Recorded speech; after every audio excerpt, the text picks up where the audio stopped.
খোলা আকাশ আর বিস্তৃত জলরাশি, সমুদ্রের উত্তাল গর্জন আর শীতল বাতাসে মন শান্ত হয় এখানে।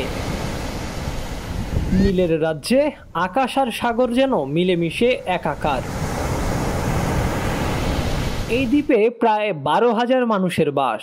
তাদের সবারই জীবিকা নির্ভর করে পর্যটকের যাতায়াতের উপর। ভরা মৌসুমে প্রতিদিন এখানে 8,000 মানুষ আসেন ঘুরতে, সমুদ্র জলে সময় কাটিয়ে ফেরেন নিজ গন্তব্যে। কিন্তু সবার প্রিয় এই সেন্ট মার্টিন নিয়ে তৈরি হয়েছে অজানা শঙ্কা। দেশের অন্যতম প্রধান এই পর্যটন কেন্দ্রটি বছরে 6 মাস খোলা রাখা হয় ভ্রমণ পিপাসুদের জন্য, কিন্তু গেল মৌসুমের অধিকাংশ সময়ই বন্ধ ছিল জাহাজ চলাচল। টেকনাফ থেকে সেন্ট মার্টিন যেতে জাহাজ, ট্রলার ও স্পিডবোটগুলোকে যাতায়াত করতে হয় মিয়ানমারের নাইখদিয়া জলসীমা দিয়ে। নাফ নদীর এই অংশটি পুরোপুরি মিয়ানমারের অধীনে। কমপক্ষে 30 থেকে 40 মিনিট সময় লাগে এই অংশটি পাড়ি দিতে।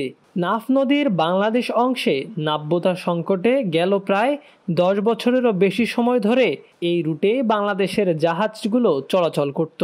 কিন্তু বর্তমানে মিয়ানমারের নাইখদিয়া জলসীমায় উত্তেজনা বিরাজ করছে। মিয়ানমারের স্থলভাগে অবস্থানরত বিদ্রোহী গ্রুপ আরাকান আর্মির সঙ্গে নাফ নদের জলসীমায় অবস্থানরত মিয়ানমার নৌবাহিনীর জাহাজ থেকে থেমে থেমে গুলি ও গোলাবর্ষণ করছে, যার কিছু অংশ এসে পড়ে বাংলাদেশের জলসীমায়।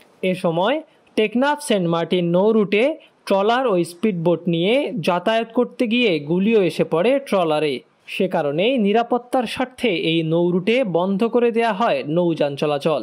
টেকনাফ সেন্ট মার্টিন নৌ রুটে পর্যটন মৌসুমে যাতায়াত করে 10টির বেশি জাহাজ।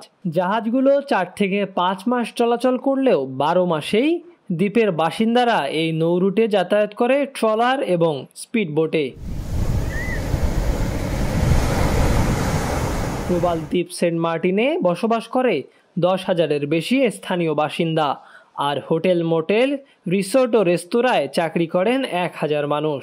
এই রুটটি বন্ধ হয়ে যাওয়ায় শুধু পর্যটকরাই নয়, বিপদে পড়েছে সেন্ট মার্টিনের বাসিন্দারাও।